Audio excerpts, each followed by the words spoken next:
Hello my fellow Retromaniacs and welcome to Let's Play Activision's Atari 2600 Action Pack number 2 for Windows 3.1. So we got 15 new games to play. And from these I only recognize Ice Hockey, Stone Capers, I think, River Raid, Skiing Tennis, but yeah, a couple of games that I have not even heard of, like Mega Mania or Dolphin. So let's start with Atlantis. This looks like Missile Command.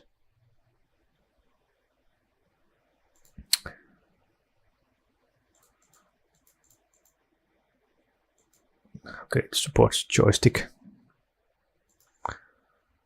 Let's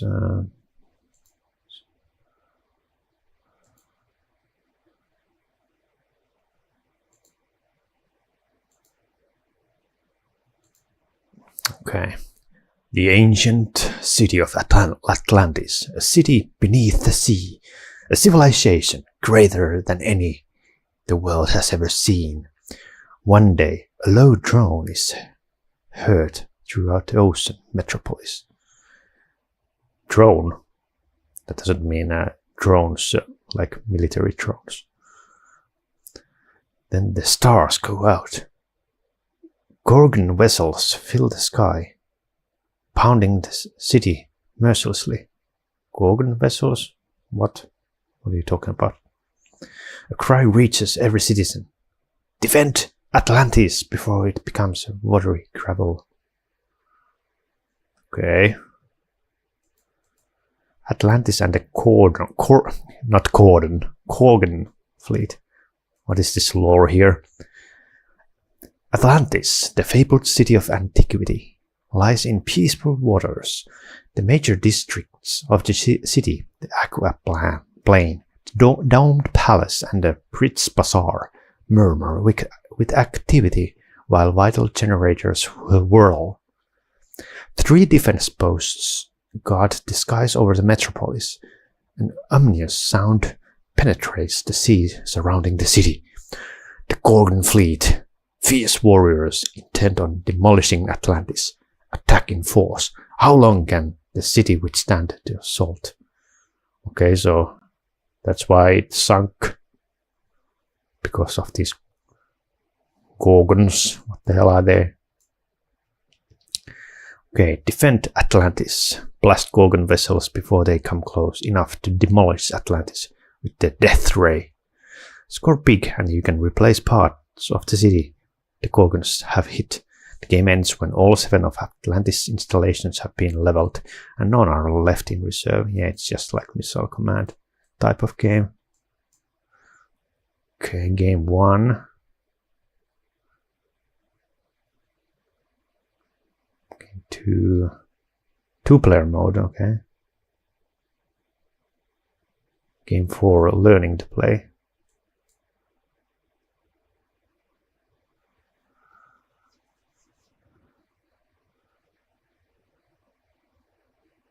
Let's try game 4. Sentry post guard either side of the city. They cannot be destroyed. You control the 3 Atlantean defense installations with your joystick. To fire left sentry post, push the joystick to the left and hold there while pressing the joystick button. To fire the right sentry post, push the joystick to the right and hold it there while pressing the joystick button. To fire the Acropolis command post, just press the joystick button. Okay. Special audio signals. Loud humming sound. Listen for it. You can anticipate their appearance. Drown all other sounds. Learn to place your shots well. If you fire constantly, you won't hear bandit bombers approach. Series of beeps that marks the end of the game wave. Okay.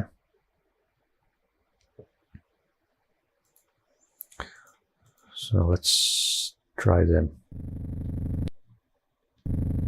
Game 4.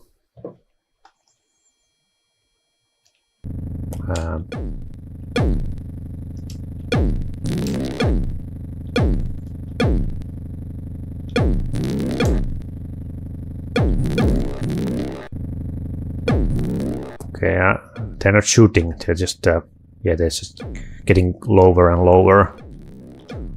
Oh no. Damn it.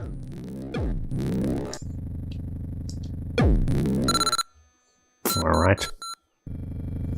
So I lost the center part, but I can get it back. Oh, that's fast. Oh no, I lost a couple of cities already. Yeah, it's just a timing game. You have to time your shots perfectly. So it's like a learning curve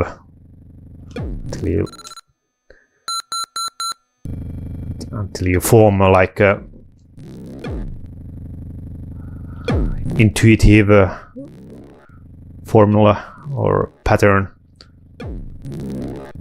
like muscle memory, how long it takes to shoot a ship.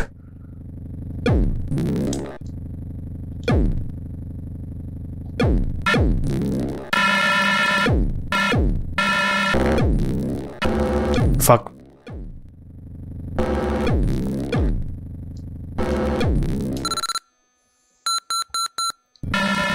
Whoa. Dude. Wow. What an explosion.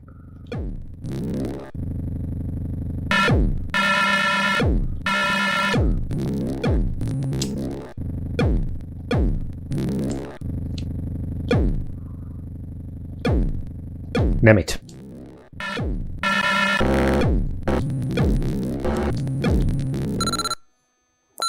Oh, I have only one post left.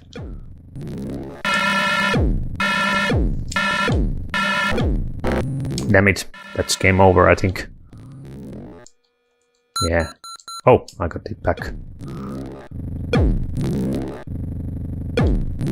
Wait a second, my cities are gone. Well, I guess it counts. The center part is there.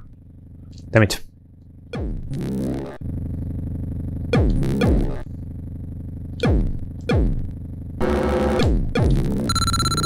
Oh, that's game over. Jeez. And Caesar's there. Alright, 23,000. Okay, let's read the history. Dennis Kabul on Atlantis. Dennis Kabul was always fascinated with mystical places told about in ancient times. It is no wonder he created Atlantis, one of Imagic's best-selling Atari 2600 game. Oh, it's like a third-party game now. It was the whole mythology aspect. Atlantis, the lost civilization under the ocean, said Kabul. Many people think that Cosmic Ark was simply a spin-off the game Atlantis, but Kabul denies this theory. Cosmic Ark had a sorcerer in it, so at the last moment we added in the ship leaving Atlantis to tie in the two products. Programming was the greatest challenge on the Atari VCS. So this is like before Atari 2600. Remember, this was back when a VCS was made of baling wire and sticky tape. Everything was more hardware issue than programming. It was a challenge just to get anything up on the screen. With all these obstacles facing him, he was still able to produce a game that sold well over 1 million units for Imagic. Dennis Kabul began working for Atari in 1971 when he was hired as the third programmer in the 40-person company. I started out working on coin ops, then went on the hardware games like Touch Me, which was like Simon, eventually working up through the ranks to programming and managing Atari games. Atari then grew from a dinky company into a multi-million-dollar business. It eventually became very bureaucratic and not a lot of fun. In light of this, Goebel attempted to start a smaller division of Atari in order to recapture the more pleasurable days of old. Unable to achieve this goal, he and 8 other colleagues joined together to create Imagic. Imagic then expanded from a small business composed of 9 individuals into a company of over 350 people, known for such games as Demon Attack and Riddles of the Sphinx, both of which have been acquired by Activision. Okay, that's quite ironic that he left because the company had become too big, but then his own company became big. But I guess it doesn't matter then, because then you are the head and you're getting the big money. Hypocritical. Goebel is known for his 40 to 50 coin-operated games, including Sprint, Mini Golf, and Stalker. Sega games like as a Sonic Spinball, Hard Driver, Pit Fighter, and Steel Talons, and computer games like PGA Tour Golf Series. Nowadays, Goebel works at Polygames, a business he and his partner Lee Actor began about 7.5 years ago. He lives in the Bay Area and has a daughter. Okay. Sonic Spinball. Well, out of all Sonic games, I don't know if that's such a high merit to have. Let me start the mode 1.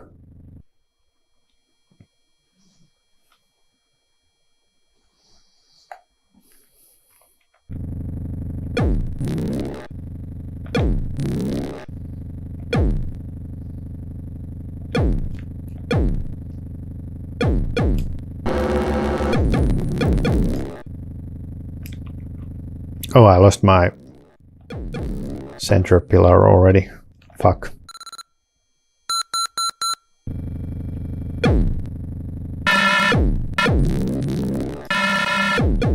Man, that's fast.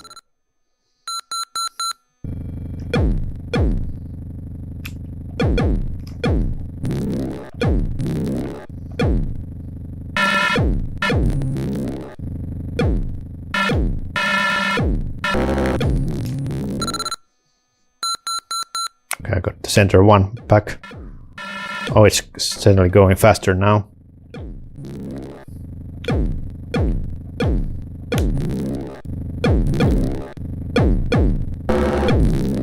Man.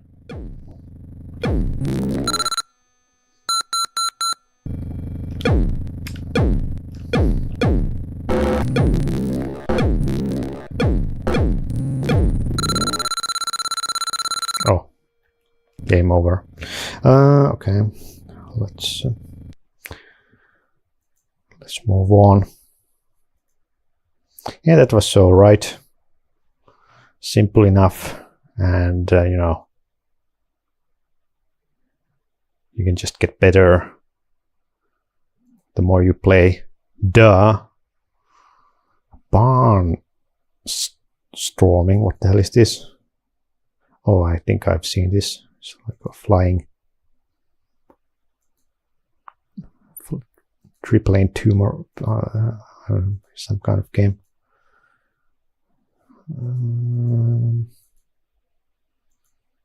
The joystick.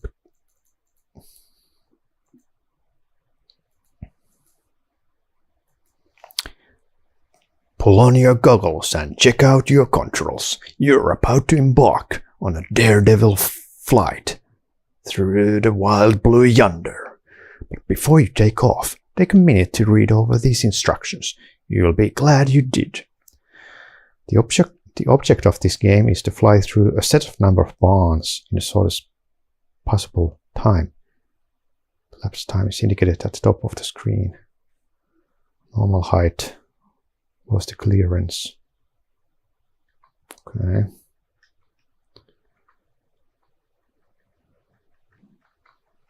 Geese. Add more geese. Hedgehopper. Fly through 10 barns. 15 barns.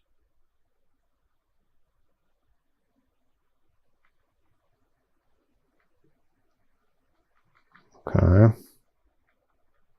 The game ends when your barn count reaches 0. Once on airborne, the joystick button acts as a throttle. Press it for greater speed and release it to slow down. To increase your altitude, push forward. To descend, push back. To take off, press the joystick button and push the joystick forward. That is up.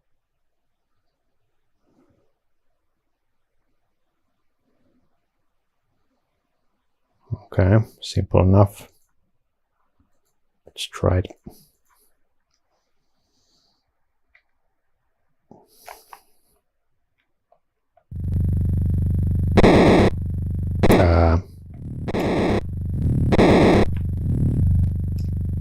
Oh, I see. Oh, okay. Oh, I have to go through. Okay, let's try again. Oh, okay. You just have to like follow a sine wave pattern here. Fucking geese. Shit. I guess you cannot like destroy the plane. You just lose time. Oh, I wonder if you have to memorize the pattern, or maybe it's randomized. Meep meep. Oh, that's Roadrunner. Oh no, I missed one. Fuck. Okay, it's always like 2 and then 1. Damn. There should be Snoopy at the top of those barns. Okay, 57. And the only thing that matters is my time. Let's try game mode 2. 15.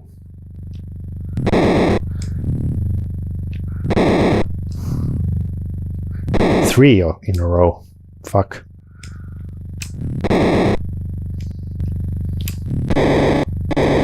Fuck. Yeah, this is not too fun a game because just cannot react enough early enough to avoid those collisions. You know, if you're just holding your gas, you cannot anticipate unless you have memorized the stage, which I don't know if it's possible even to memorize. Does it actually always follow the same, or is it randomized? Oh, yeah. Once you like start and make a decision to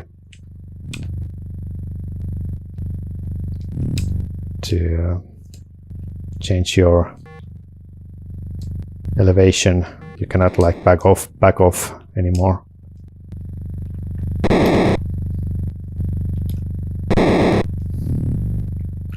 Nope. Nope. Nope.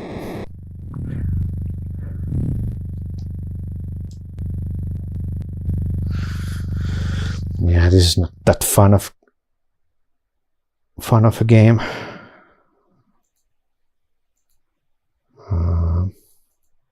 Oh, I actually forgot to read the hints for Atlantis. Well, let's read those later. Steep Cartwright on barnstorming. One might wonder how the idea of barnstorming ever came to the designer, Steve Cartwright. It happened the first week I started Activision, said Cartwright. On my way driving home, I saw a biplane with an advertisement banner. From this simple image, Cartwright set out to design a game where the player had to dodge geese and windmills, as well as fly through a set number of barns in the shortest time possible.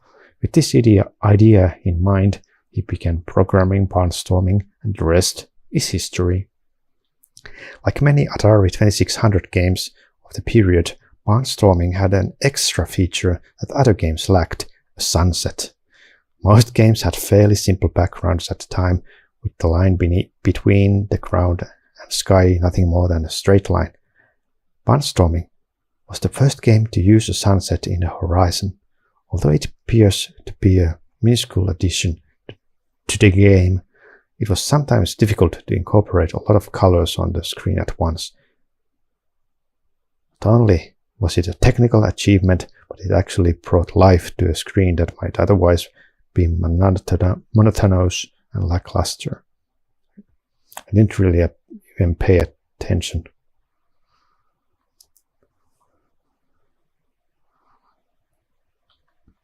Okay, let's read the hints. You'll need to get a feel of the control. The better you get adjusting, handling control, the better chances. You needn't worry of stalling out in mid-air. Looking ahead and adjusting the controls to make the best speed.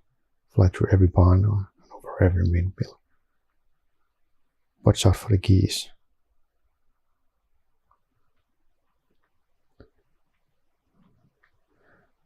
Do they say that the levels are the levels randomized or not? There are 2 stages involved in mastering this game. After playing the game a few times, you'll begin to learn the course. Okay, so it's not randomized. By knowing what is coming up ahead, you can keep your biplane at full speed. But being able to fly through the barns and over the windmills is only the beginning. The real secret is in careful navigating through the flocks of geese. With practice, it is possible to fly the course at full speed with no collisions.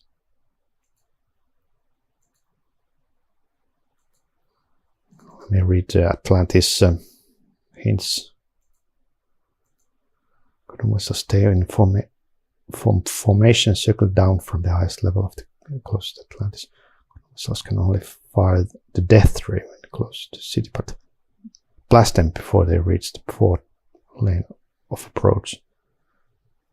The Acropolis command post can knock out a Cordon vessel, but even a bandit bomber, while it's firing the death ray. You have to be quick and accurate. Practice. Collecting bandit bombers could get close to the plane surface. If you hit one, then you'll demolish all Cordon vessels in formation behind it. Advanced waves, the death ray will not always blast one of the whirling generators. This earns you another chance, but not for long. Okay. Well, it just says that don't suck. That's the key to victory. Alright, Dragster. Oh, this looks familiar as well.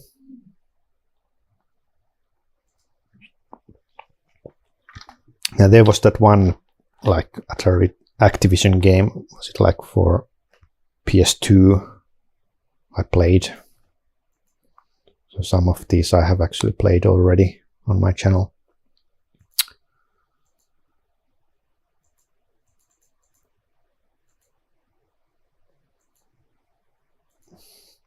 You have in your hand one of the most exciting video games ever designed. One word of caution. This game takes a little time to learn because it's so challenging. It's very tricky. So please read these directions and give yourself some practice time. Then you can aim for the world record. The object of this game is to beat your opponents across the screen, or the race against the clock for best time. No difficulty switches. When the new countdown and postcards are in neutral. When the countdown reaches 0, you can start. If you drop into gear too soon, before the end of the countdown, early will appear on the screen and you have to wait for the next race. You can clutch during the countdown, but you cannot drop into the first until the countdown reaches 0. So it's a reaction time game, in other words. Straight ahead trackster, steerable trackster.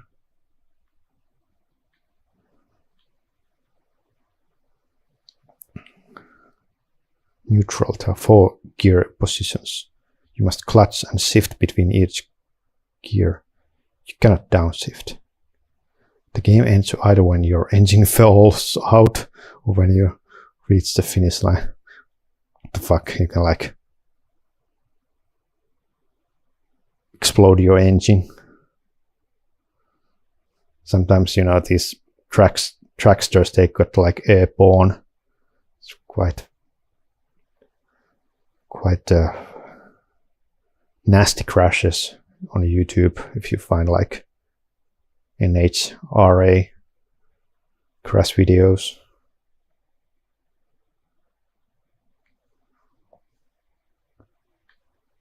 Left arrow key, both clutch and gear shift your trackster. Shift gears clutch by pressing the left arrow key and shift by quickly letting off the left arrow key. Press space bars to steer, press up and down arrow keys. Joystick is both the clutch and gear shift. For the trackster joystick is your gas pedal.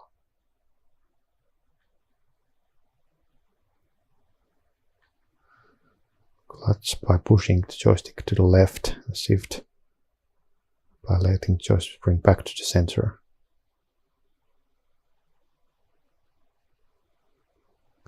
Try game 2. Not only do you have to clutch and shift your racer quickly through 4 gears and give it the gas without blowing your engine, you also have to steer your trackster between the grandstands and the center divider. Okay, let's try it. Very simple graphics. Now even like colors are given. It's almost like Game & Watch game.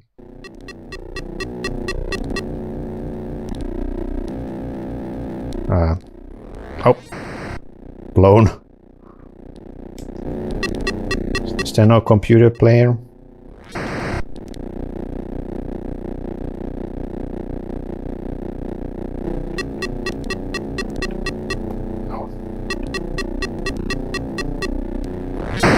Man, it's fast. What the fuck?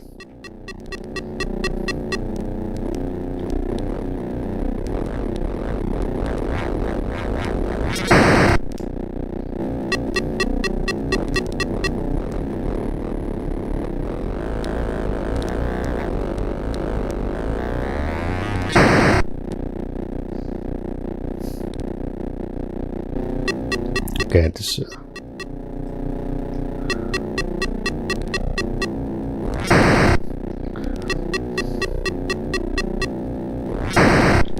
what the fuck?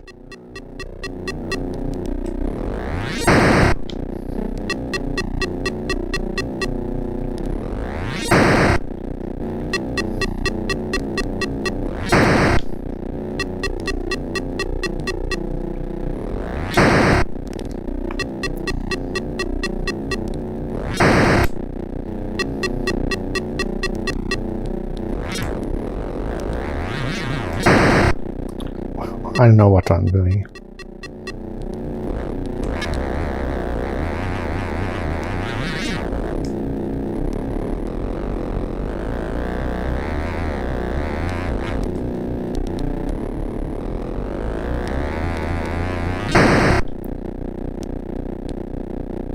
Okay, I guess you should never hit gas when you're on neutral.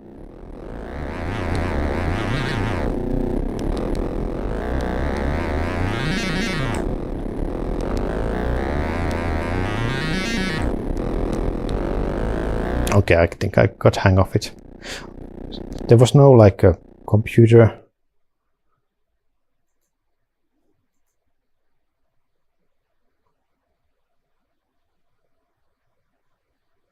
Yeah, this is only 2-player game.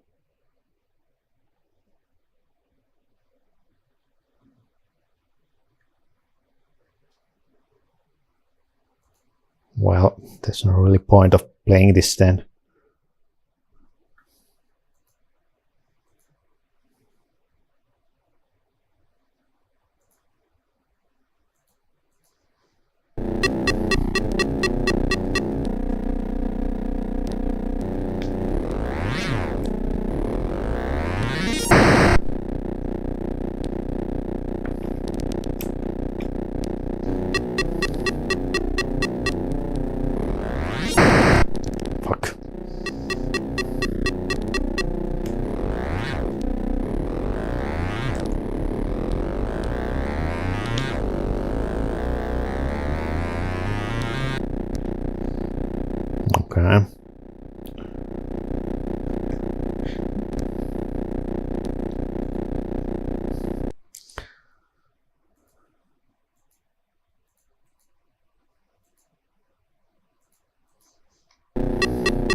so easy to just...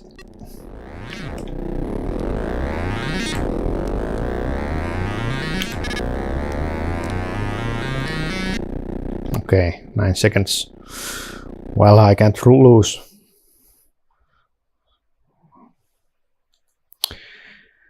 David Crane, one of the most well-known Atari 2600 game designers, created Activision's first Atari 2600 title, Dragster, mainly due to programming achievements. Many games came about because of the development of new technology, said Crane. Dragster was a culmination of things. Before it was made, games had 2 scores, one for each player on the left and right of the screen. The score characters were very big and blocky. Then we developed a high-resolution 6-digit score display. Dragster took this development one step further. I created an object from the new score display, converted it into graphics, and was able to slide it across the screen. I then had to make the program code move in time with the object, the Dragster. This breakthrough gave us the ability to do things that had never been done before.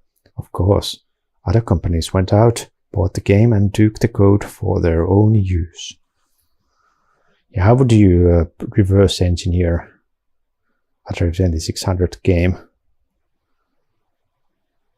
Well, maybe there was some kind of a device that could do that. I don't know. However, this technological development was not the only thing that made the game a hit. The display was half the battle. The other half was to make the gameplay mechanics work as well.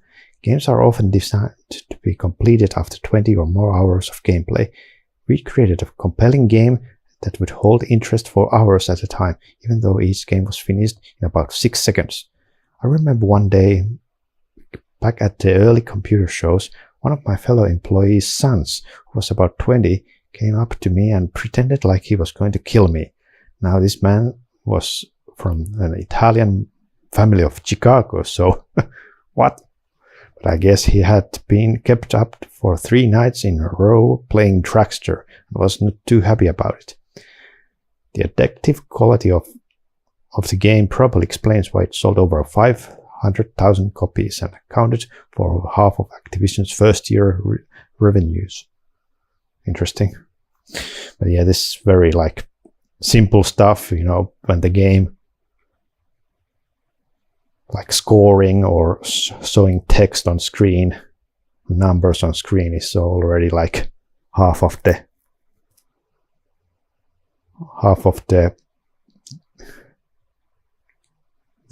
concept of the game. Yeah, they could have made a game where you just have to stop the clock. Who gets closer to 2 seconds or 5 seconds. I don't know if there was ever a video game that does that, because, obviously in the 70s you already had digital watches and stopwatches, so you could then play that game in analog form. But yeah. Wait a second. I need to read the hints. Tachometer. Tach shows how fast your engine is turning over. Your tach is represented by a dark green line that starts at the left side of your monitor. When it turns red, you are at a high power but danger area. You'll find that to get your burst speed and your time your maximum. Just where the maximum is. But watch out, if you revved your engine too much, it will blow. So be careful. Shift quickly and accelerate through all 4 gears with maximum power. Once you start shifting gears, you can downshift, but if you shift too soon, your engine will work heavily. You will accelerate slowly and lose time. Tricky and takes practice. Original tips. The key to world-class times in Dragster is training your reflexes reflex is to clutch and shift quickly, accelerating at maximum power in each gear without blowing your engine. I wonder what's the tool-assisted record. Must be like 3 seconds or something. Call it racing shifting if you like, but it's the only way you'll get your speed down under 7 seconds. There are a couple of tricks that are not so obvious. For example, put the clutch in during the last numbers of the countdown.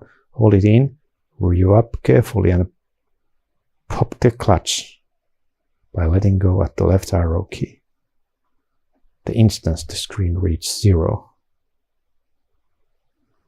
Then you should try to rev your engine to keep the tach in the red as you go through all 4 gears without blowing your engine. You got to keep your revs up for speed. If you drop out of the red in any gear, and particularly in the 3rd or 4th, try popping the clutch by tapping the left arrow key or tapping the joystick quickly to the left a few times to get added acceleration. Do a wheelie? Sure, go ahead. When your front wheels come off the road, you're getting maximum acceleration. But watch out, push the gas too hard and you'll blow. Okay. Well, it's a nice 2-player game for sure. But obviously it's a little bit unfair if your friend is not familiar with the game and you have played it for months, so there's no way your friend will win. So this will be like rather one-sided experience. Okay, what the hell is this dolphin? Yeah, don't remember this game. Listen, an endangered dolphin is calling you. Only by learning the dolphin's sonic language can you guide it through schools of seahorses to gain magic powers from an elusive seagull in order to battle a monster squid. Hurry, lend an ear. Okay, this sounds like almost like Echo the Dolphin. Magic powers. Yeah, they're promising too much when the whole game takes place in one screen.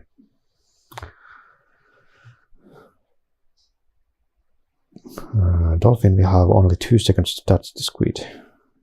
4 seconds. Okay.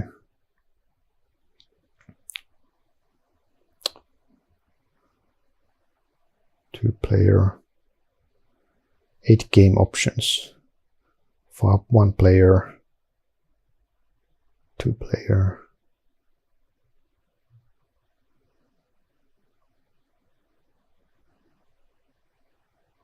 Squid will be smarter and quicker. Game ends when your school of dolphins is depleted. It's interesting how it's group is the term for group is something else. When, like in birds, it's flock, but for dolphins, it's school. And for some, it's like herd. Just have to know English well if you to know about these things. Make a dolphin swim left or right, push the joystick in that direction. Make it rise, press arrow. Dive, okay. You will guide your dolphin through openings in the seahorse school by listening to sonic tones and catching waves. Periodically, a seagull will fly overhead. You'll know it's coming when the squid changes color. Have your dolphin leap up, touch the seagull, and then quickly turn and touch the squid. This is the best way to gain points. Also, the game resets at the next difficulty level, putting distance between your dolphin and the squid. The slip. Another great way to outsmart the squid is by giving him the slip. If the squid is right on your tail, wait until it catches a good wave. Then reverse your dolphin's direction and immediately swim under the squid. As long as the squid's good wave remains on screen, it won't be able to reverse and catch you. The dolphins are communicating with you. The higher the tone, the higher up the opening will be in the upcoming school of seahorses. Lower tone means the next opening will be lower on your screen. To just guide you. Each time your dolphin doesn't swim perfectly through the opening, it will be slowed down. 5 different frequencies indicate specific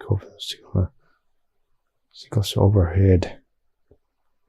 Dolphin's energy charge is England. Dolphin has pumped the seahorses. Series of dings. Good wave. Catch a good wave. Good waves are arrows moving in the same direction as your dolphin. They increase dolphin speed. Bad waves, the arrows moving ahead into dolphin. They slow down, avoid having bad waves.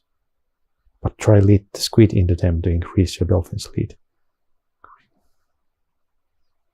Chase becomes okay.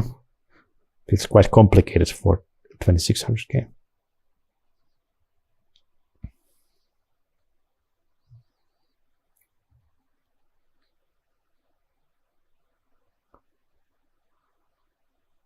So how is this gonna happen?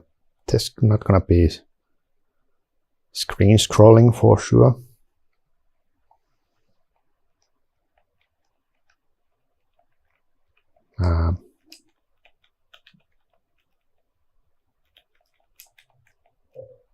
Oh, I forgot. I have to change the settings.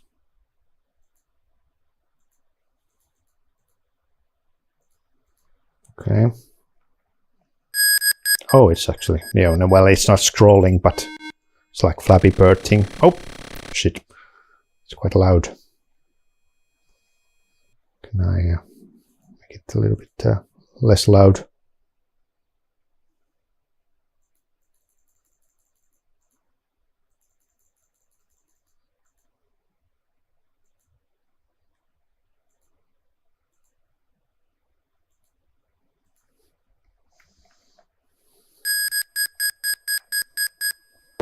Oh, fuck.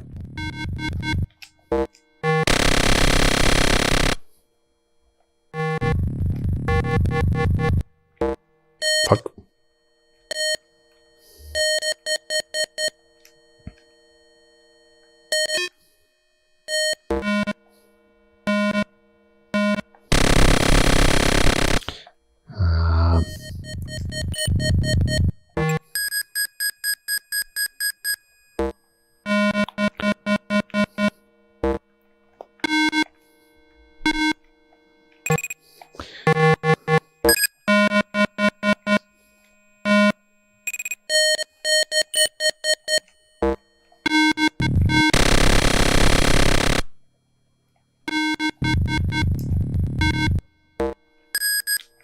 Fuck.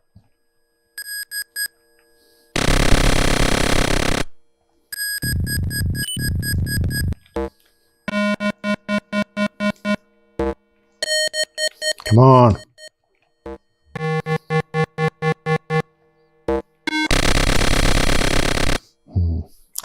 It's a rather difficult game.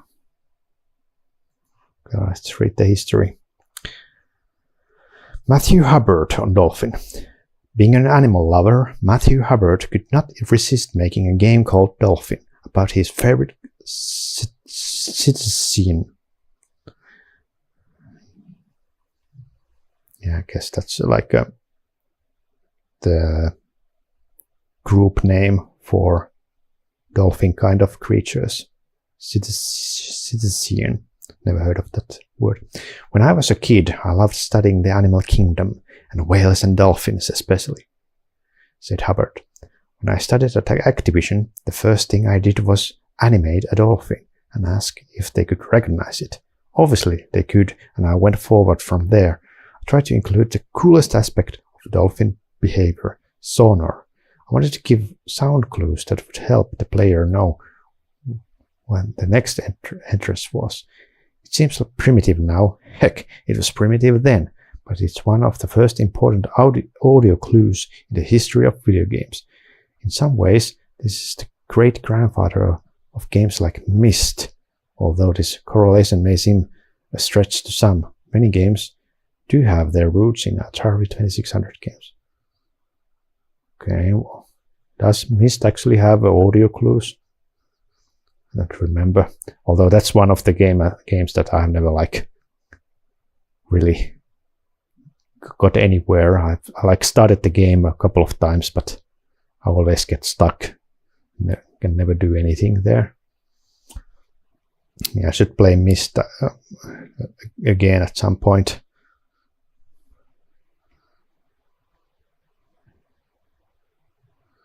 Like many games of the Atari era, Dolphin had its own particular innovation that set it apart from other games of the time. Object size. Generally, objects that represents the players and targets were small, blocky shapes. However, Hubbard did not want to be restricted by such conventions. The dolphin and the monster are among the biggest free-ranging objects ever put in a 2600 game. Really? I admit to having some problem getting the kernel to work properly, and I would like to thank Bob Whitehead, whom I acknowledged in the original notes, for finding a better way to do what I was trying to do. This use of a large player and foe gives Dolphin a unique look among other 2600 games. Matthew Hubbard started out in the video games industry in 1980, working for Atari. He moved on to join Activision in 1982, eventually leaving 2 years later. Over the years, he has worked at several well-known companies, such as LucasArts and Electronic Arts, and has put out various games including Defenders of Dinatron City, Row Rush 2 and Balls. Hubbard is currently working at Northstar Studios and lives in the San Francisco Bay Area. Okay, let's read the hints. As you learn, the ocean is full of unique sights and sounds. At first, just keep listening to your dolphin's sonic tones to learn which opening matches each tone. Also, practice catching good waves and leading the squid into bad waves. Don't get frustrated. With practice, you can really develop these necessary skills. Since dolphins don't fly, you can't hold them in the air when a seagull flies up by. Yeah, I didn't even see the seagull. So get used to timing your dolphin's leaps out of the ocean with the speed and positions of the seagull. And remember, the squid changes color just before the seagull appears. The best tip I can give you is this.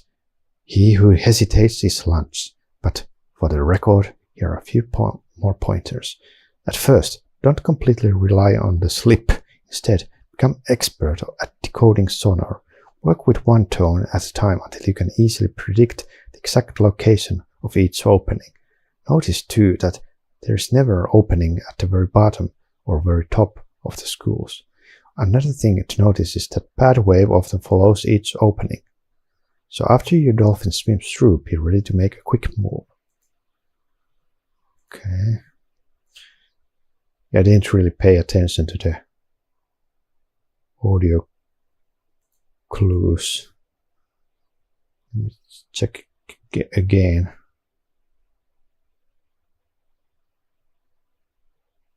The higher the tone, the higher up the opening will be. Lower tone is next opening will be lower on the screen.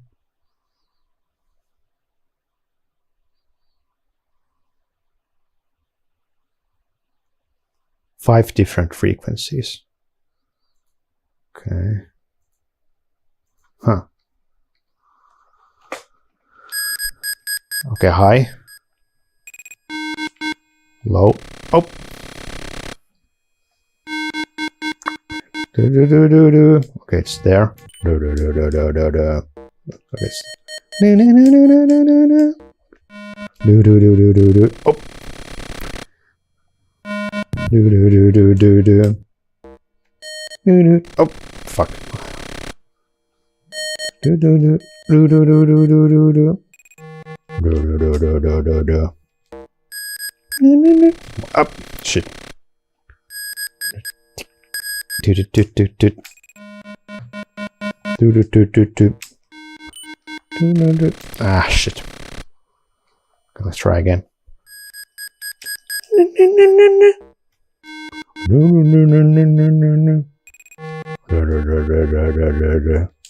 Oh, what happened? I guess I got bumped. Bum, bum, bum, bum, bum. No, no, no, no, no, no, no, no, no. No, no, no, no, no, no. Damn. No, no, no, no. Damn.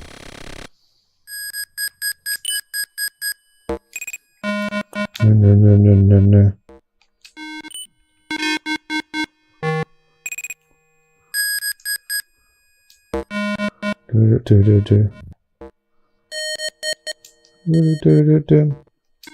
Okay, the seagull is about to... No.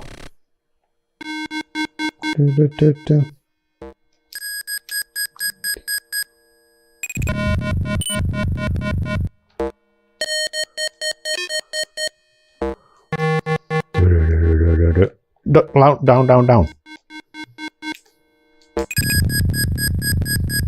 Where's the seagull? There it is. Fuck. Just missed it. I mean...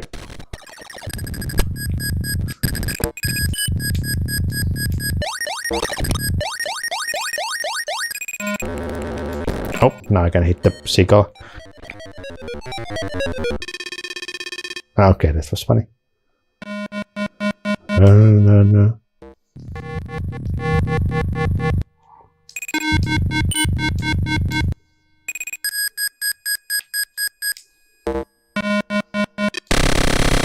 Okay, I kind of like it because it's like audio game, in other words. But it's still, you know, the gap is so narrow that you have to like be frame perfect. Otherwise, you bumped into the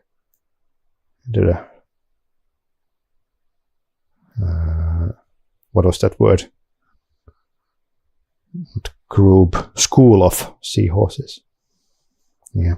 Well, okay, interesting. I think that was the best game so far. Okay, then we got Enduro. Enduro, isn't Enduro supposed to be like a bike game where you go like off-road in a like outdoor woods enduro biking? Maybe it's supposed to be like endurance racing, like Le Mans. Let's see.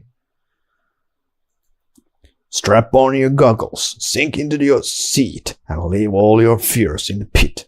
You're about to enter the race of your life. You'll be required to pass lots of cars each day, through sun and snow and fog and ice, sunrise to sunset, as fast as you can, as long as you can. Welcome to the National Enduro. Alright, one player game. No difficulty switches.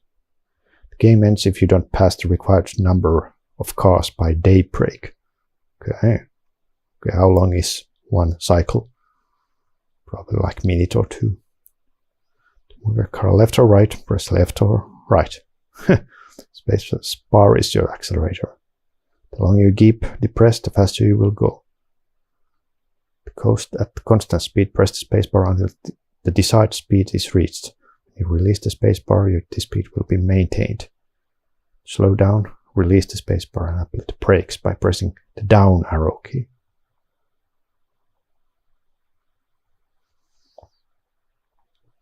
Time of day. From dawn till the black of night, you'll be on the road. Pay attention to the lighting and scenery. They let you know the time of day. Therefore, how much time you have left. Use caution at night. You can only see the taillights of the other cars. Oh, very advanced features to have, like dynamic graphics. Weather conditions keep changing, so brace yourself. Can you hang in through ice and fog? A white icy road means your car will be less responsive to your steering.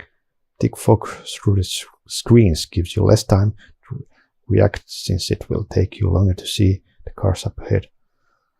Yeah, it almost feels like this game should be like from the 2000s with all kinds of features. A realistic odometer registers the miles you've covered. Fucking imperial units. Use metrics. Kilometers, it must be. Beneath the odometer is the day indicator, which keeps the track of the number of days you've been on the Ender's circuit. Okay, do I have like an unlimited gasoline tank? When the race is over, the mileage on the odometer and the day of the indicator represents your racing results or score.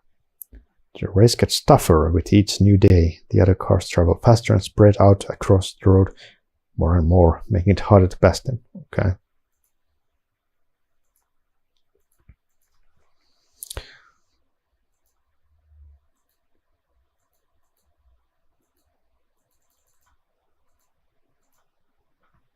Interesting aspect ratio, like widescreen.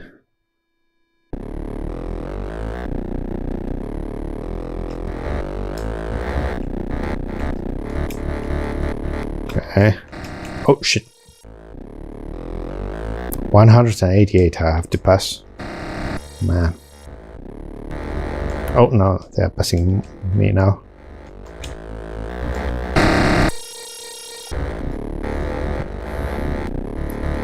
Well, it's still, you know, it's like pole positions. I wonder if this came before pole position. Fuck.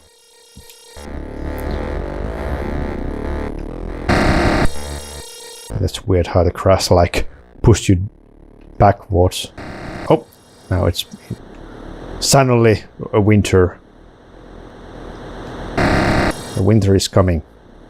I'm crashing all the time.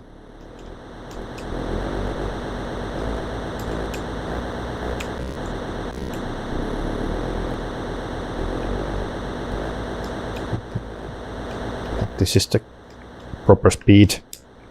Fuck.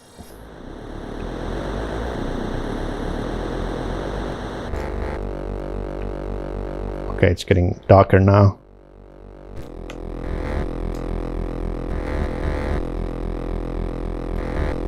It's a long turn. If that was a real turn, that would go. It should go like circles. That's more than 360 degrees turn.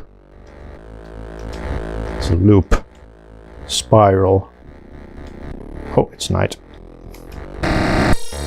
Fuck. Yeah, Atari 2600, the sound chip really works good for engine noises.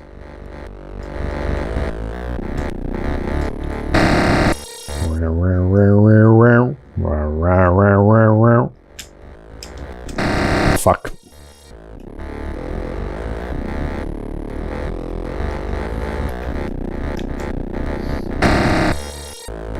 Oh, it's fog. Man.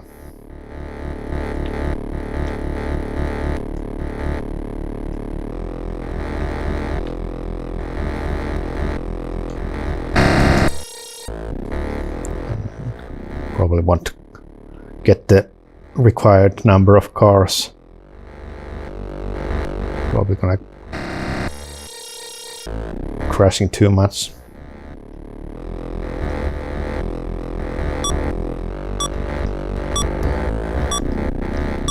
Game over.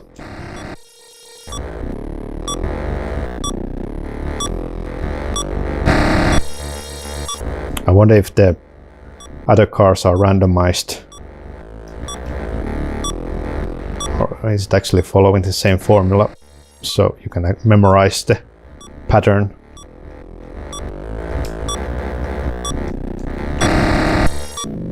Ah, 12th. Almost. Maybe I can get to the second lap if I rewind a little bit.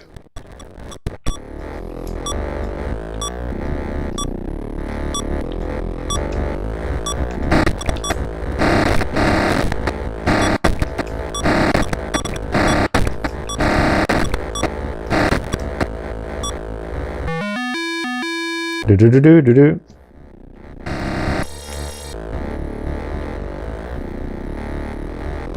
What happens if I don't drive at all?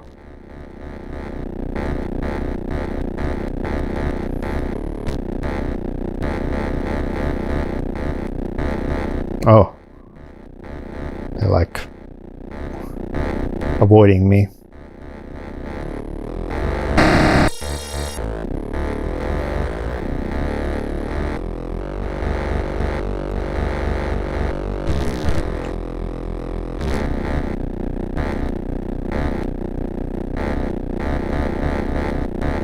Yeah, 300 is the maximum. Can I stop completely? I'm at the North Pole suddenly. Very squiggly line. Well, I think this broke new ground, as we say. Oh, there's nothing else. They forgot to interview Larry Miller. PhD in physics, particularly fond of sailing, skiing, and playing the piano. His current whereabouts are unknown. Okay. So I guess he disappeared.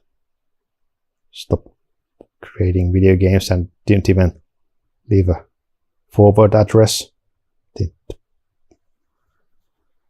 Didn't even want ex-colleagues to know where he is. Weird. I actually check. Let's see from Google. Well, later on.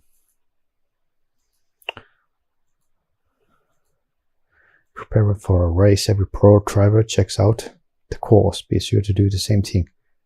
Get to know the timing of the weather and lighting conditions. Learn how your car responds to your touch.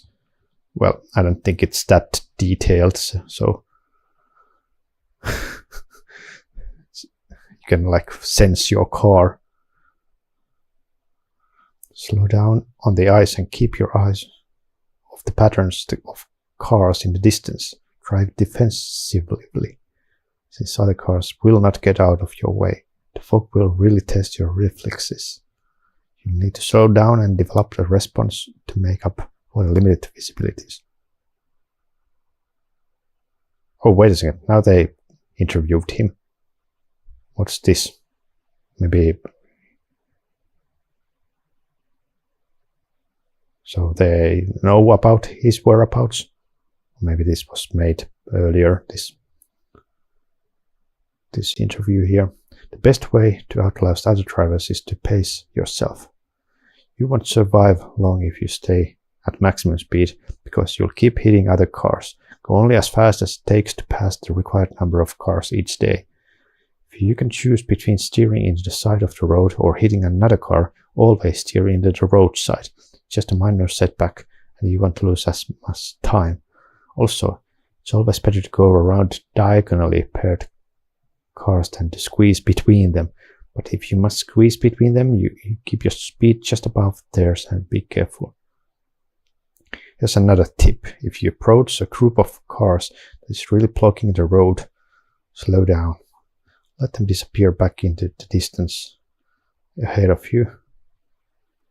Then accelerate. When you meet up with these cars again, they will probably have changed their positions. Okay. Let me check Larry Miller from Wikipedia.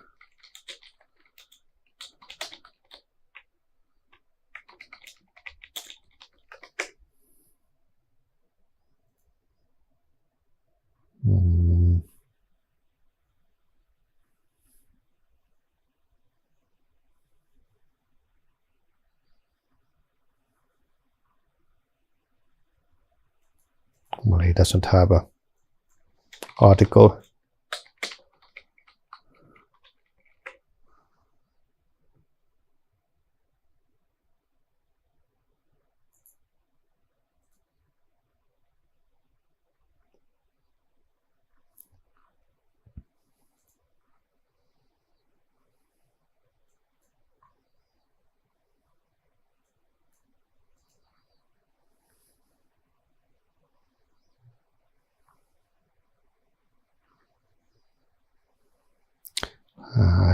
He has lived in Canada.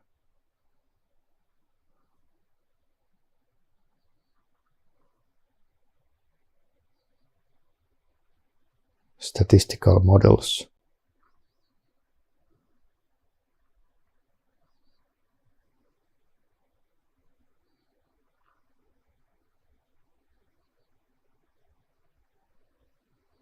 Ultrasound machine called Butterfly, moving to Boston in 2019.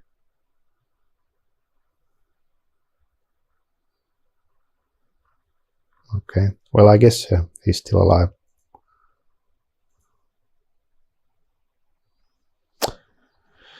Anywho, I think that's all for today. Thanks for watching.